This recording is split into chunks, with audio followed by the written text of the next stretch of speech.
ಪ್ರವಾಹ ಭೀತಿ ಎದುರಿಸಲು ಎಲ್ಲ ರೀತಿ ಸಜ್ಜಾಗಿದ್ದೇವೆ ಎಂದು ಸತೀಶ್ ಜಾರಕಿಹೊಳಿ ಪ್ರತಿಕ್ರಿಯೆಯನ್ನ ಕುರ್ಚಿ ಪಟ್ಟಣದಲ್ಲಿ ನೀಡಿದ್ದಾರೆ. ರಾಯಬಾಗ ತಾಲೂಕಿನ ಕುರ್ಚಿ ಪಟ್ಟಣದಲ್ಲಿ ಕೃಷ್ಣಾ ನದಿ ನೀರಿನ ಮಟ್ಟ ವೀಕ್ಷಿಸಿ ಪ್ರವಾಹದ ಮುನ್ನೆಚ್ಚರಿಕೆ ಬಗ್ಗೆ ಮಾಧ್ಯಮ ಪ್ರತಿನಿಧಿಗಳ ಮುಂದೆ ಉಸ್ತುವಾರಿ ಸಚಿವ ಸತೀಶ್ ಜಾರಕಿಹೊಳಿ ಮಾತನಾಡಿದರು. ಅದ್ರ ಬಗ್ಗೆ ಏನು ಮುಂಜಾಗ್ರತೆ ಕ್ರಮ ವಹಿಸಬೇಕಾಗಿತ್ತು ಜಿಲ್ಲಾಡಳಿತ ಡಿಸಿ ಅವರ ನೇತೃತ್ವದಲ್ಲಿ ಈಗಾಗಲೇ ಸುಮಾರು ಸಭೆಗಳನ್ನು ಮಾಡಿದ್ದಾರೆ. ಸುಮಾರು ಸ್ಪಾಟ್ಗಳಿಗೆ ಅವರೇ ಭೇಟಿ ಕೊಟ್ಟಿದ್ದಾರೆ. ಸೊ ಏನೇನು ತಯಾರಿ ಮಾಡಬೇಕು, ಗಂಜಿ ಕೇಂದ್ರ ಇರ್ಬೋದು ಅಥವಾ ರಕ್ಷಣಾ ತಂಡ ಇರ್ಬೋದು, ಸೊ ಬೇರೆ ಜಿಲ್ಲೆಗೆ ಮತ್ತು ಕೋಆರ್ಡಿನೇಷನ್ ಮಾಡುವಂಥ ಪ್ರಯತ್ನ ಅವರಿಂದ ಆಗ್ತಾಯಿದೆ. ಸೊ ಇಲ್ಲಿವರೆಗೆ ತೊಂದರೆ ಏನಿಲ್ಲ. ಮುಂದೆ ಇನ್ನೂ ಜಾಸ್ತಿ ನೀರಾರ ಆಗ್ಬೋದು, ಅದಕ್ಕೂ ಕೂಡ ಅವ್ರ ತಯಾರಿಯಲ್ಲಿದ್ದಾರೆ.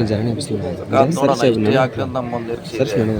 ನೀರಿನಿದೆ ಆದರೆ ಇನ್ನೊಂದು ಸ್ವಲ್ಪ ಹೆಚ್ಚಿಗೆ ಬರ್ಬೋದು. ಬಂದರೂ ಕೂಡ ಅದನ್ನು ಮ್ಯಾನೇಜ್ ಮಾಡಲಿಕ್ಕೆ ಸರ್ವ ಸಿದ್ಧತೆ ಮಾಡ್ಕೊಂಡಿದ್ದಾರೆ. ಬರಲಿ, ಇನ್ನೂ 30,000 ಏನು ಬಿಡ್ತಿದ್ದಾರೆ. 30,000 ಬಂದರೆ ಏನಂತಂದ್ರೆ 3 ಲಕ್ಷ ಮೇಲೆ ಬಂದ್ರೆ ನಮ್ಗೆ ಸ್ವಲ್ಪ ತೊಂದರೆ ಪ್ರಾರಂಭ ಆಗೋದು.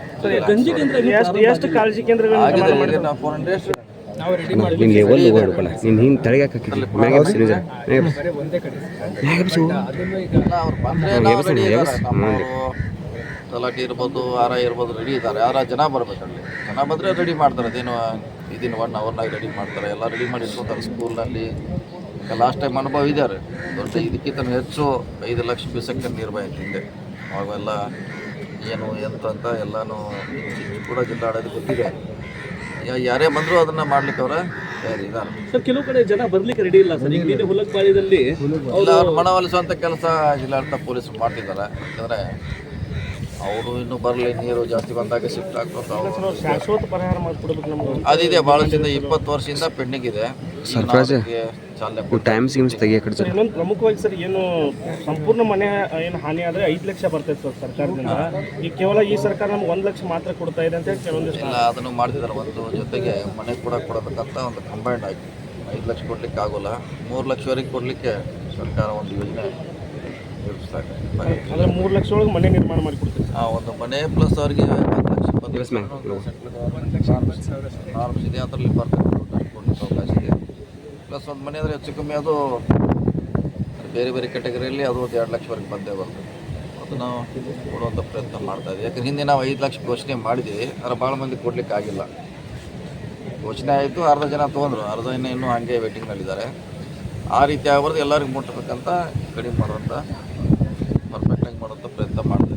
ಸರ್, CRF ಪ್ಲಸ್ ಸ್ಟೇಟು ಎರಡೂ ಕೂಡಿಸಿ ಕೊಡಬೇಕು ಜಾಸ್ತಿ. ಅದೇ ಅದರಲ್ಲಿ ಅದನ್ನ ಎರಡೂ ಕೂಡ ಕೊಡಿಸಿ 3-3.5 ಲಕ್ಷವರೆಗೆ ಕೊಡಿಸುವಂಥ ಪ್ರಯತ್ನ ಆಗಲಿ ಸರ್ಕಾರದಲ್ಲಿ.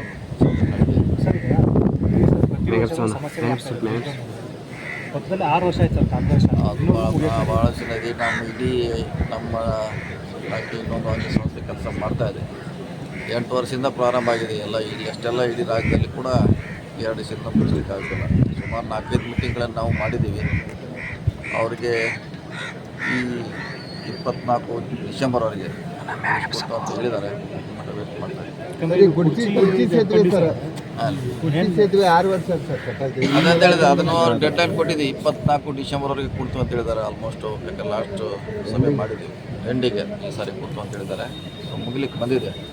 ಆದಷ್ಟು ನಾವು ಅವ್ರಿಗೆ ಪ್ರೆಷರ್ ಮಾಡಿ ಮಾಡಿಸುವಂಥ ಪ್ರಯತ್ನ ಮಾಡ್ತಾ ಇದ್ದೀವಿ. ಯಾಕಂದರೆ ಮುಖ್ಯ ರಸ್ತೆ ಸರ್ ಇದು ಮಹಾರಾಷ್ಟ್ರ. ಇಲ್ಲಿ ಇದಾದರೆ ನಮಗೆ ಯಾವುದೇ ತೊಂದರೆ ಇರೋಲ್ಲ, ಇದು ಮಾಡ್ತೀವಿ. ಸರ್, ಈಗ ದಲಿತರ ದುಡ್ಡನ್ನು ಕಾಂಗ್ರೆಸ್ ಸರ್ಕಾರ ಭ್ರಷ್ಟಾಚಾರ ಮಾಡಿ ಧರಣಿ ಮಾಡ್ತದೆ. ಇಲ್ಲ, ಅದು ತನಿಖೆ ಆಗಬೇಕಲ್ಲ. ತನಿಖೆ ಆಗಬೇಕು, ನ್ಯಾಯಾಲಯಕ್ಕೆ ಹೋಗ್ಬೇಕು, ಅಲ್ಲಿ ಫೈನಲ್ ಆಗಬೇಕು. ಈಗ ನಾವು ಆರೋಪ ಅಷ್ಟೇ, ನಿಜ ಆಗಲಿಕ್ಕೆ ನಾವು ವೇಟ್ ಮಾಡಬೇಕು. ಕೊಡುವಂಥ ಪ್ರಶ್ನೆ ಇಲ್ಲ. ಅಂಥದ್ದೇನ ಅವರಿಂದ ಏನಾಗಿಲ್ಲ. ಯಾರು ಮಾಡಿದಕ್ಕೆ ಅವರು ಹೊಣೆಗಾರ ಆಗೋಲ್ಲ. ನಾವು ತಪ್ಪು ಮಾಡಿದ್ರೆ CM ಅವರು ಹೊಣೆಗಾರಲ್ಲ. ಸೊ ಯಾರಿಗೆ ಈಗಾಗಲೇ ಪನಿಷ್ಮೆಂಟ್ ಆಗಿದೆ ಆದರೆ ಅಂತಿಮವಾಗಿ ಇನ್ನೂ ಕೋರ್ಟ್ನಲ್ಲಿ ನಿರ್ಧಾರ ಆಗಿದೆ. ಈ ನೀರಾವರಿ ಯೋಜನೆಯಲ್ಲಿ ನಿರಾಶ್ರಿತರಾಗ್ತಾರೆ, ಆ ಕುಟುಂಬಗಳಿಗೆ ಕೊಡುವ ವಿಶೇಷ ಸೌಲಭ್ಯ ಬಂದರೂ ಕೊಡಬೇಕು ಅಂತ ಇದೆ. ಅದೇ ನಾಳೆ ಖಾನಾಪುರದಲ್ಲಿ ಅದ್ರ ಬಗ್ಗೆ ಸಭೆ ಮಾಡ್ತಾ ಇದ್ವಿ. ನಿನ್ನೆ ಕೂಡ ಒಂದು ಸಭೆ ಮಾಡಿದ್ದೀವಿ ಬೆಂಗಳೂರಲ್ಲಿ. ನಾಗರಾಜ್ ಅವರು. Shashidhar Kokatnur, RJ32 Kannada news, Raibag.